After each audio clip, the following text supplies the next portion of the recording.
قال رسول الله صلى الله عليه وسلم قال رسول الله صلى الله عليه وسلم سبعة يظلهم الله في ظله يوم لا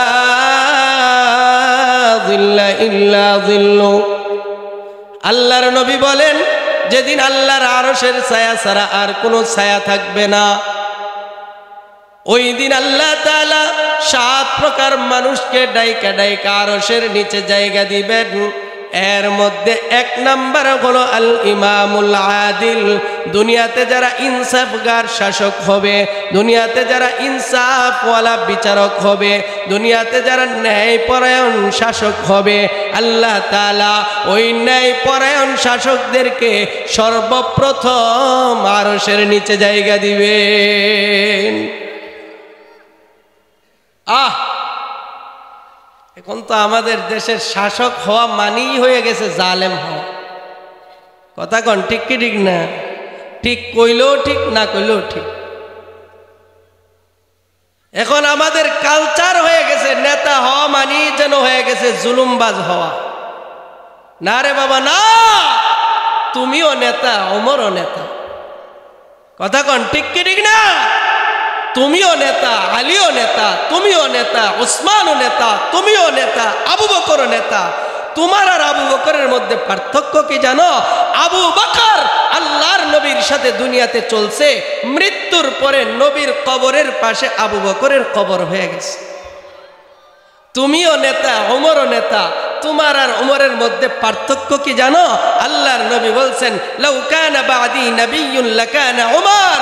আমি নবীর পরে যদি কেউ নবী হওয়ার যোগ্যতা রাখতো, নবী হওয়ার সুযোগ থাকতো, তাইলে ওমর নবী হয়ে যাইত।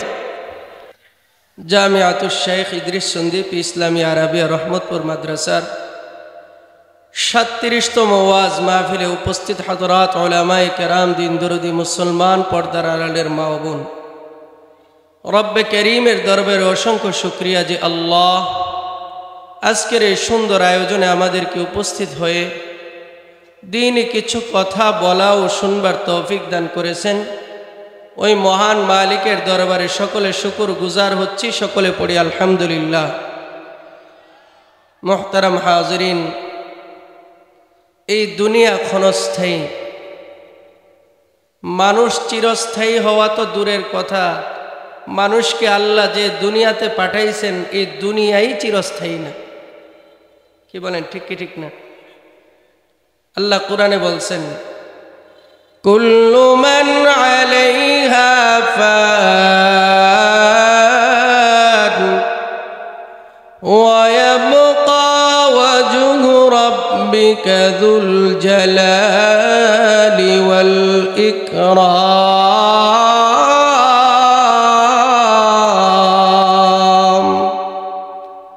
পৃথিবীতে যা আছে সব ধ্বংস হয়ে যাবে, কিচ্ছু থাকবে না। এমনকি আল্লাহর আরশ বহনকারী ফেরেশতারাও থাকবে না। কোনো কিছু দুনিয়াতে জীবিত থাকবে না। প্রাণ যার আছে তার মরণ আছে। আল্লাহ কোরআনের আরেক আয়াতে বলছেন কুল্লু নাফসিন যায়িকাতুল মাউত। যার নফস আছে, যার প্রাণ আছে, যার আত্মা আছে, যায়িকাতুল মাউত, সে মৃত্যুর স্বাদ ভোগ করতেই হবে, এর বিকল্প নাই। মরণ থেকে বাঁচার কোনো রাস্তা আছে? জুড়ে বলেন আছে? মরণ থেকে যেথাই পালাও,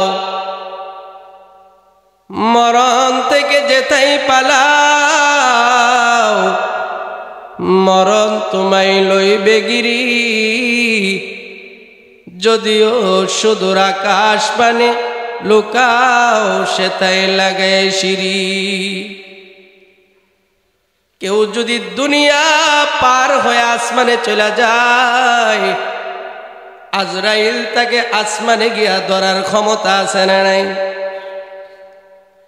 মরণ থেকে বাঁচার কোনো রাস্তা নাই। মরণের কোনো বিকল্প নাই, আল্লাহর সামনে একদিন দাঁড়াতে হবে। সুম্মা ইলাইনা তুরজাউন, আল্লাহ বলেন তোমাদের সবার আবার আমার কাছে আসতে হবে।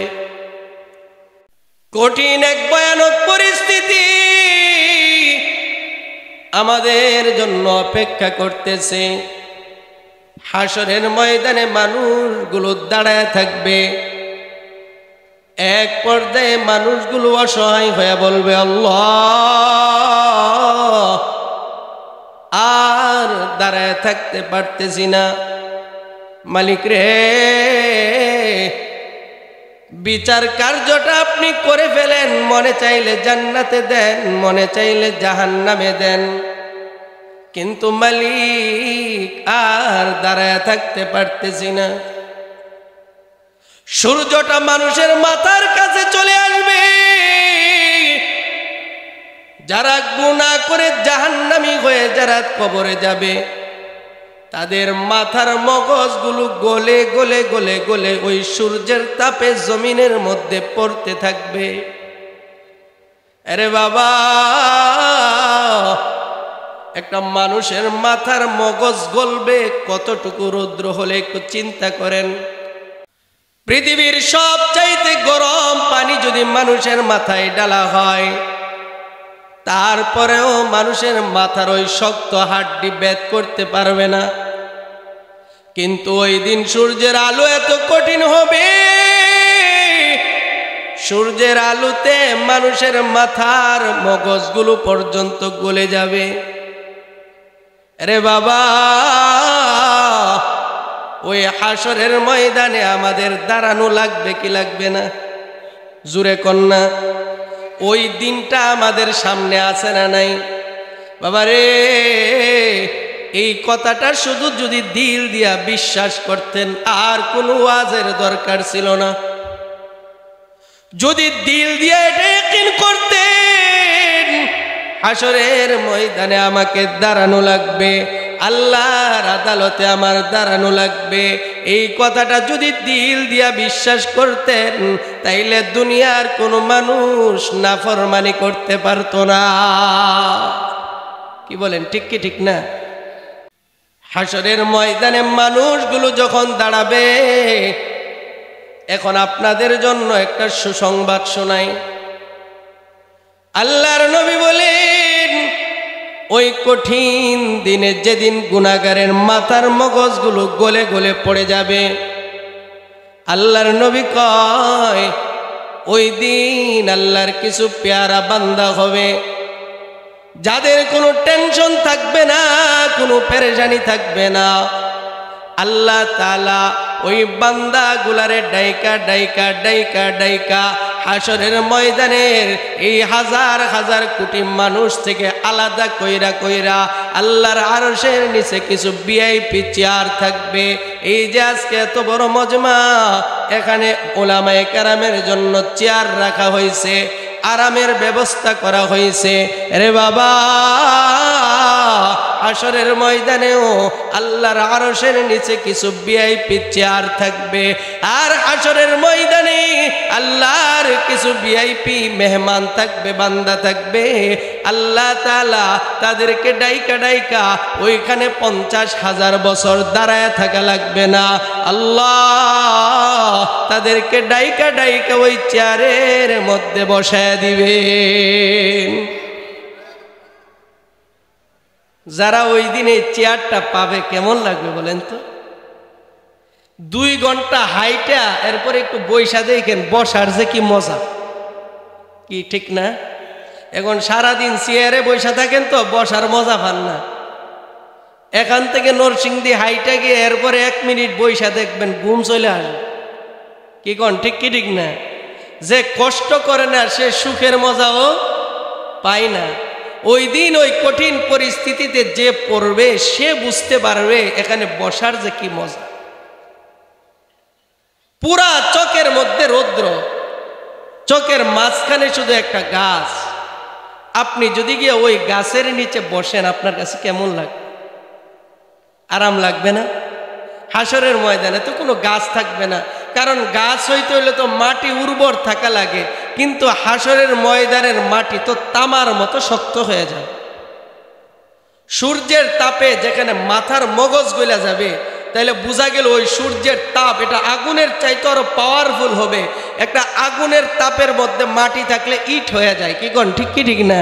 তো ওই সূর্যের আলোতে মাটিটা তামা হয়ে যাবে, ওইখানে কি অবস্থা? ওই সময় আল্লাহ তাআলা তার কিছু পেয়ারা বান্দা থাকবে হাসরের ময়দানে, যাদেরকে ডাইকা ডাইকা আরশে আজিমের ওই ভিআইপি চেয়ারের মধ্যে বসার সুযোগ করে দিবেন। সুবহানাল্লাহ। চেয়ারগুলো কেমন হবে যে ভিআইপি চেয়ারে বসাবেন? এটা এই কাঠের চেয়ারের মতো? আপনারা ঘুমায় গেলেন কেন নাকি? জোরে একটু আওয়াজ দেন, কথা বুঝতেছেন?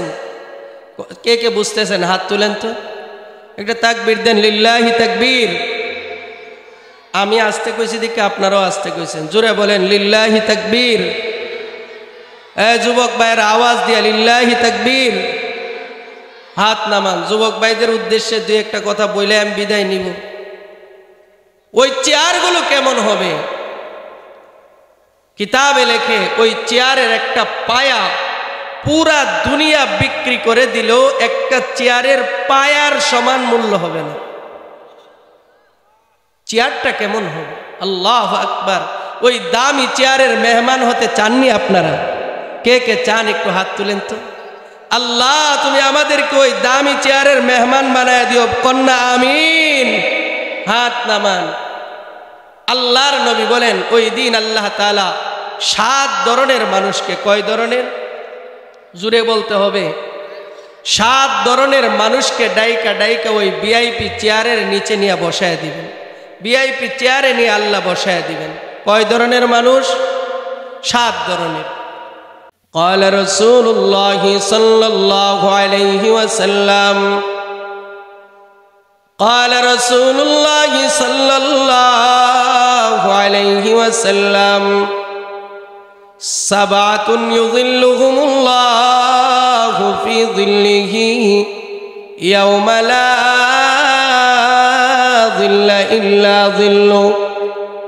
আল্লাহর নবী বলেন যেদিন আল্লাহর আরশের ছায়া ছাড়া আর কোনো ছায়া থাকবে না, ওই দিন আল্লাহ তাআলা 7 প্রকার মানুষকে ডাইকা ডাইকা আরশের নিচে জায়গা দিবেন। এর মধ্যে 1 নাম্বার হলো আল ইমামুল আদিল।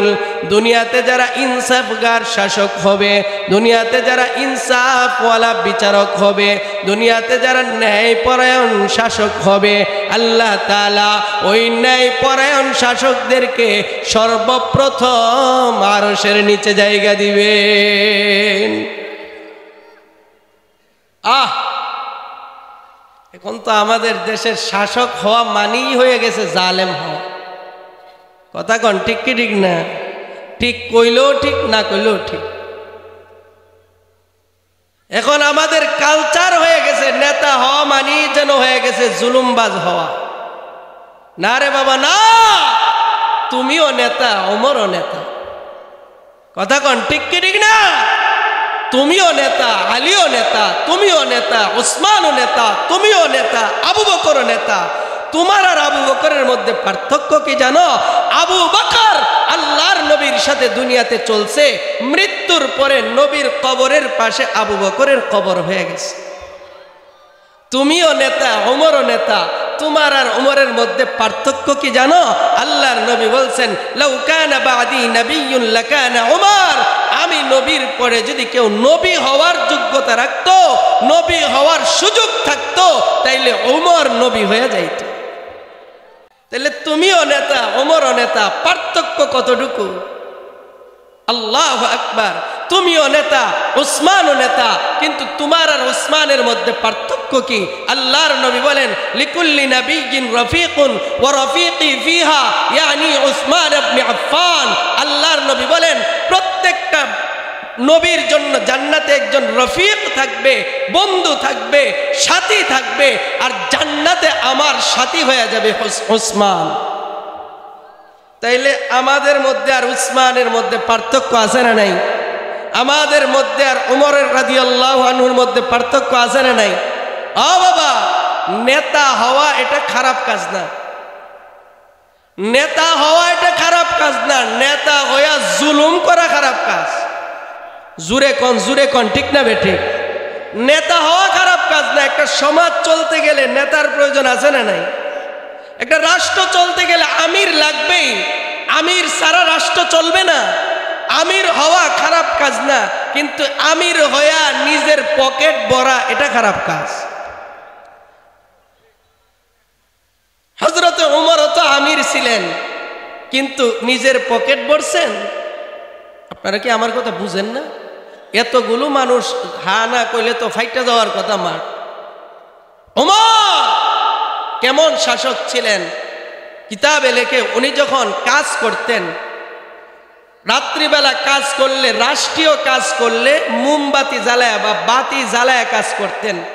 আর যদি রাষ্ট্রীয় কাজ ছাড়া নিজের কোনো কাজ করতেন, ওই সময় তিনি বাতিটা বন্ধ করে দিতেন। কেন বন্ধ করতেন? যে আমি তো এখন ব্যক্তিগত কাজ করতেছি, আমার ব্যক্তিগত কাজের সময় তো রাষ্ট্রের তেল খরচ করে বাতি জ্বালানোর কোনো অধিকার নাই। এই জন্য আমি যখন ব্যক্তিগত কাজ করি তখন বাতিটা বন্ধ করে দেই, আর যখন রাষ্ট্রীয় কাজ করি তখন রাষ্ট্রের বাতিটা জ্বালাই। এর বলে সুবহানাল্লাহ কইলে গুণ হইব? আপনাদের বাপ সাহেবে বুঝা যাও হুজুর এমন নেতা এখন আমরা গ্রামে গ্রামে আছে। কি কোন আছে নাকি? আছে বলে। হ্যাঁ বাবা, ওমর এত ইনসাফওয়ালা ছিল, এই জন্যই তো ওই জমানায় কোনো জুলুম ছিল না।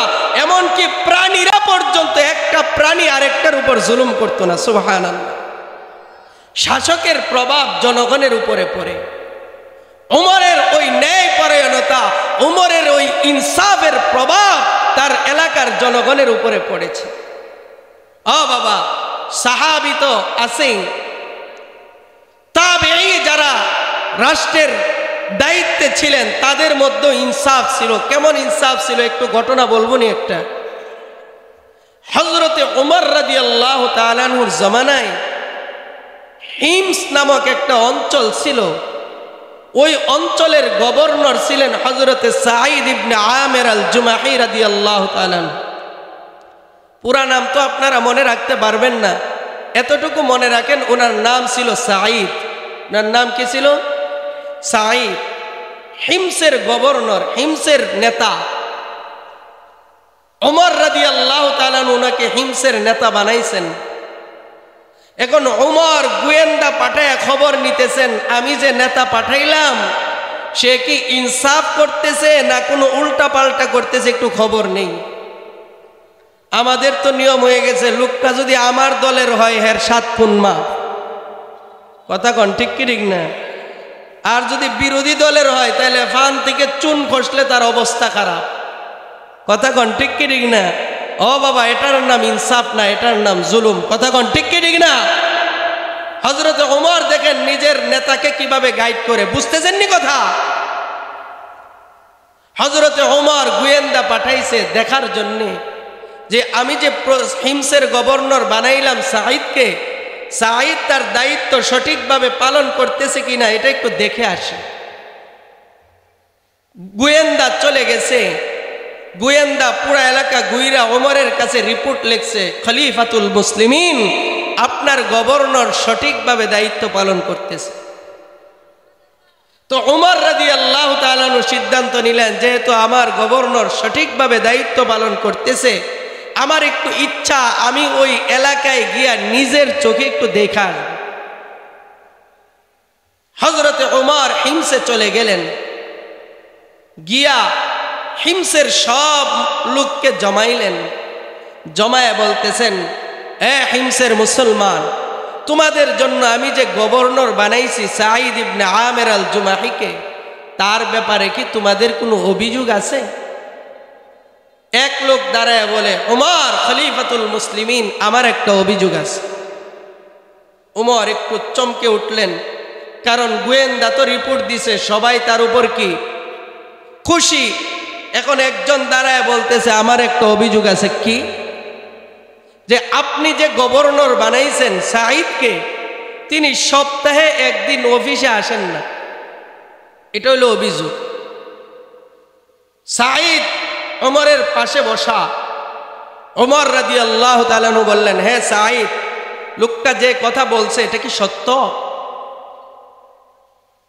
সাঈদ ইবনে আমির আল জুমাহি বলেন, খলিফাতুল মুসলিমিন, তিনি যে অভিযোগ করছেন এই অভিযোগ সত্য, তবে আমি যে সপ্তাহে একদিন অফিসে আসি না এটার পিছনে একটা কারণ আছে। কি কারণ? ও খলিফাতুল মুসলিমিন, এই যে আমার পরনে কাপড়টা দেখতেছেন, এই একটা কাপড়ই আমার আছে, আর দ্বিতীয় আর কোনো কাপড় নাই। খলিফাতুল মুসলিমিন, আমি সপ্তাহে একদিন এই কাপড়টা ধুয়ে দেই, যেদিন কাপড়টা ধৌত করি শুকাইতে দেরি হয়ে যায়, এই জন্য ওই দিন আমি অফিসে আসতে পারি না। ওরে খলিফাতুল মুসলিমিন, আমার যদি আরেকটা কাপড় থাকতো তাইলে আমার সপ্তাহে একদিন অফিস বন্ধ করা লাগতো না। একটা দেশের গভর্নর কাপড় কয়টা? জুড়ে কইতেন না, একটা। আর চৌকিদার হইতে পারলে সরকারি কাপড় বা বছরে 40টা। কি কন, ঠিক কি ঠিক না? হ্যাঁ বাবা, তাইলে নেতা তো সবাই, কিন্তু ব্যবধান আছে না নাই? ব্যবধান আছে। আল্লাহ তাআলা যেই নেতাকে আরশের নিচে জায়গা দিবে, শুধু আরশের নিচে জায়গা দিবে বিষয়টা এমন না। আল্লাহর নবী আরেক হাদিসে বলছেন, কোন ন্যায় পরায়ণ শাসক যদি আল্লাহর কাছে কোন চাইতে গিয়ে হাত তুলে, আল্লাহ তাআলা ন্যায় পরায়ণ শাসকের দোয়া সাথে সাথে কবুল করে নেয়। কিন্তু ওই শাসক হতে হবে তো, কি বলেন, ঠিক কি ঠিক না? হ্যাঁ, আল্লাহর নবী বলছেন যে 7 প্রকার মানুষকে আল্লাহ আরশের নিচে জায়গা দিবেন। 1 নাম্বার হলো আল ইমামুল আদিল, ন্যায় পরায়ণ বিচারক। আল্লাহ আমাদেরকে ন্যায় পরায়ণ বিচারক হওয়ার তৌফিক দান করেন, বলি আমিন। এখন আপনারা বলবেন, হুজুর আমরা তো নেতা না। না, প্রত্যেকেই নেতা। আলা কুল্লুকুম রাইন ওয়া কুল্লুকুম মাসউলুন আন রাইয়াতিহি, তোমরা প্রত্যেকে দায়িত্বশীল। তুমি বাবা হিসাবে তোমার সন্তানের দায়িত্ব তোমার উপর আছে না নাই? স্বামী হিসাবে স্ত্রীর দায়িত্ব আপনার উপর আছে না নাই? প্রত্যেকের উপর কিছু না কিছু মানুষের দায়িত্ব আছে। আর প্রত্যেকটা মানুষ যদি তার দায়িত্ব সঠিকভাবে আদায় করে, আল্লাহ ন্যায় পরায়ণদের অন্তর্ভুক্ত করে তাকে জান্নাত দান করবে। এটা হলো 1 নাম্বার প্রকার, 1 নাম্বার লোক। বুঝছেন আমার কথাটা? 2 নাম্বার, ওয়াশাবুন নাশা ফি ইবাদাতিল্লাহ। আল্লাহর নবী বলেন 2 নাম্বার ওই লোক যাকে আল্লাহ তাআলা আরশের নিচে জায়গা দিবেন, ওই যুবক, যেই যুবক তার যৌবনকালটা আল্লাহর ইবাদতে কাটায়। এরে বাবা, বুড়া হয়ে গেলে তো সবাই মসজিদে যায়, মনে করে আর তো বাঁচবো না, এখন গিয়ে একটু নামাজ পড়ি। কথা কন, ঠিক কি ঠিক না? বাবা রে, বুড়া মানুষের ইবাদত আর যুবকের ইবাদতের মধ্যে ব্যবধান আছে। আল্লাহর নবী কয়, কোন যুবক যদি তার যৌবনকালটা আল্লাহর ইবাদতে কাটায়, আল্লাহ তাআলা ওই যুবককে আরশে আজিমের নিচে জায়গা দিয়া দেয়। এখন তো আমরা কই নামাজের সময় হইছে না, আর কয়টা দিন বয়স হোক, এখনো বিয়া শাদী করছি না, কি এর নামাজ? কথা কন, আছে না নাই? এখনো বিয়া শাদী করছি না, কি এর দাড়ি রাখতাম? এ বাবা, আল্লাহর নবী কি কইছে দাড়ি রাখতে হলে বিয়া করুন লাগবে? এই কথা কইছে? আল্লাহর নবী বলছে বালেগ পুরুষের জন্য, প্রত্যেকের জন্য দাড়ি রাখা, দাড়ি রাখতে হবে, এটা রাসূলের সুন্নাহ, দাড়ি রাখতেই হবে। কিন্তু আমরা বলি কি, এখনো বিয়েই করছি না, কি এর দাড়ি রাখতাম? এখনো বিয়েই করছি না, কি এর নামাজ পড়তাম? ও বাবা, ও যুবক, তুমি তো জানো না বিবাহের আগের সিজদার যে কত দাম। কোন যুবক যদি আল্লাহর কদমে সিজদায় লুটায়া পড়ে, প্রত্যেক প্রত্যেকটা মানুষকে আমলের প্রতিদান দেওয়ার ক্ষেত্রে আল্লাহ তাআলা একটা লিমিট আছে। কাউকে 10% বাড়ায়া দেন, কাউকে 20% বাড়ায়া দেন। আর কোন যুবক যখন আল্লাহর কদমে সিজদা করে আল্লাহ তাকে অগণিত সওয়াব দিয়ে দেন। হ্যাঁ বাবা, যুবকের ইবাদতের বড় দাম। শুধু তা না, মানুষ যখন বুড়া হয়ে যায়, অনেক মানুষ এমন আছে আর নামাজ পড়তে পারে না, আছে না নাই? অসুস্থ হয়ে বিছানায় পড়ে গেছে, আর শরীরে শক্তি নাই নামাজ পড়ার।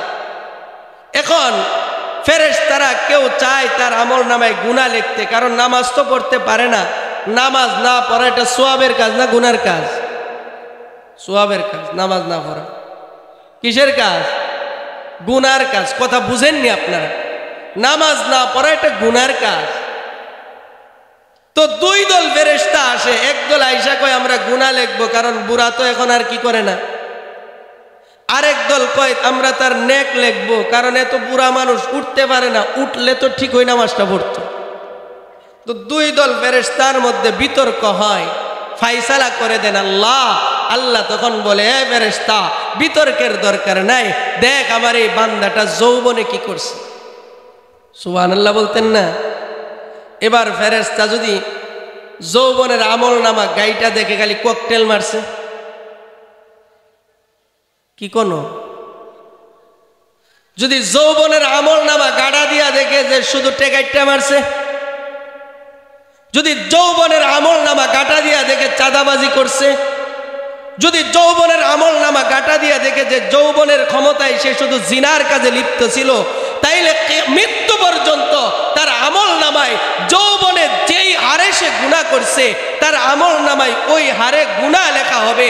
আর যদি তার আমল নামায় যৌবনে যদি নামাজ থাকে, যৌবনে যদি রোজা থাকে, যৌবনে যদি কোরআন তেলাওয়াত থাকে, তাইলে আল্লাহ বলবেন আমার এই বান্দাটা যৌবনে যেই হারে ইবাদত করছে তার মৃত্যু পর্যন্ত ওই হারে তার আমল নামায় শুধু সওয়াব লিখতে থাকে।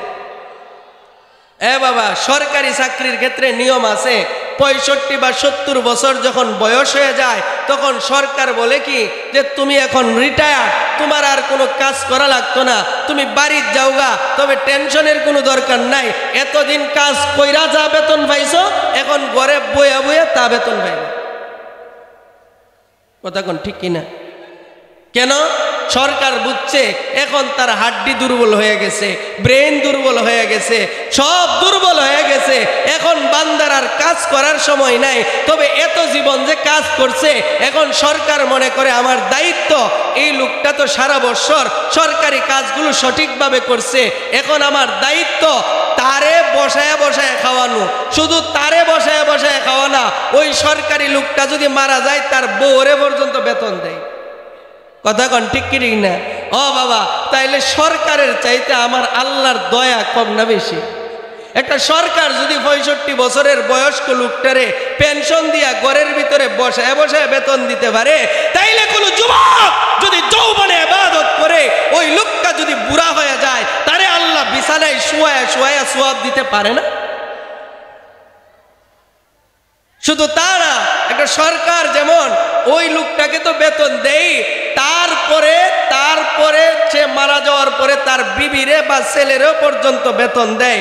ও বাবা, ঠিক তদ্রুপ আল্লাহ তাআলা কোন যুবক যদি তার যৌবনটা ইবাদতে কাটায়, এই ইবাদতের বরকতে শুধু তার আমল নামায় নেক দিবে তা না, সে মারা যাওয়ার পরে তার উসিলায়, তার সুপারিশে আল্লাহ তার ফ্যামিলি থেকে আরো অসংখ্য মানুষকে জাহান্নাম থেকে মুক্তি দান করে আল্লাহ জান্নাত দান করবেন। এজন্য যুবকদের ইবাদতের দরকার আছে না নাই? ও বাবা, ইবাদত শুধু আখিরাতের জন্য না, ইবাদত দুনিয়ার জন্য। ও বাবা, দুনিয়াতে তুমি যদি ইবাদত করো, সেটা জওয়ান হোক আর বুড়া হোক, ইবাদতের দ্বারা রিজিকের দরজা খুলে, ইবাদতের দ্বারা দুশ্চিন্তা দূর হয়, ইবাদতের দ্বারা পেরেশানি দূর হয়, ইবাদতের দ্বারা অসুস্থতা দূর হয়, ইবাদতের দ্বারা মুসিবত দূর হয়। একটা মানুষ যখন ইবাদতে লাগা যায়, আল্লাহ তার দুনিয়ার যত সমস্যা আছে সব সমস্যাগুলো আল্লাহ সমাধান করে দেন। হ্যাঁ বাবা, কেউ যদি সরকারি চাকরি করে তার কি বেতন নিয়ে বাবার দরকার আছে? আপনারা জুড়ে কোন না দরকার আছে?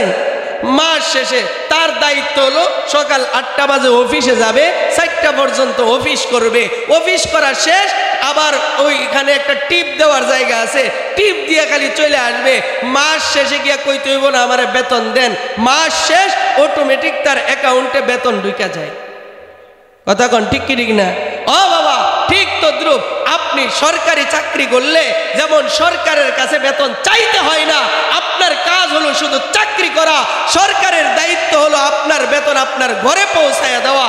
ঠিক তদ্রুপ কোন মানুষ যখন আল্লাহর গোলামিতে লাগা যায়, তার আর রিজিক নিয়ে টেনশন করতে হবে না, তার আর টাকা পয়সা নিয়ে টেনশন করতে হবে না। তার কাজ হলো 5 বেলার নামাজ পড়া, তার কাজ হলো আল্লাহর কদমে সিজদা দেওয়া, আর আল্লাহর কাজ হলো তার ঘরে রিজিক পৌঁছায়া দেওয়া। কথা কোন ঠিক কি ঠিক না?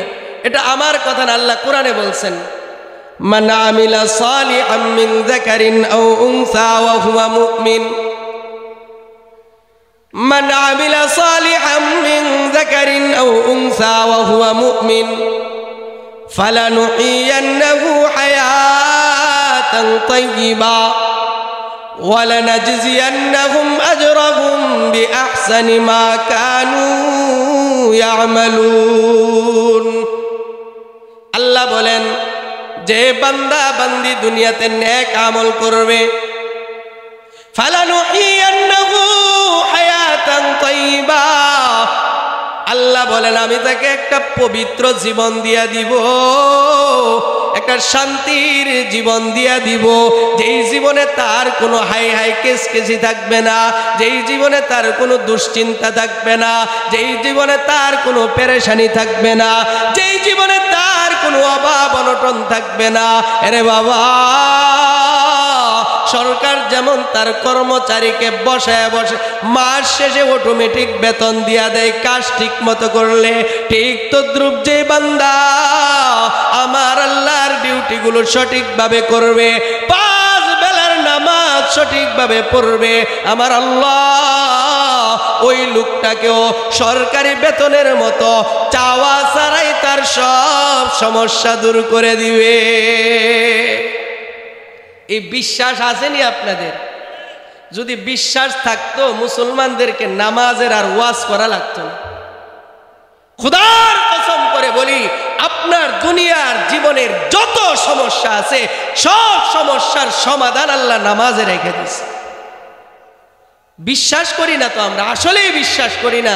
যদি বিশ্বাস করতাম, কোন মুসলমান এই কথা বলতে পারতো না যে আমি নামাজ কোন সময় পড়ি, আমার তো কাম করে খাওয়ার লাগে। এরকম কথা মুসলমান বলে কি বলে না?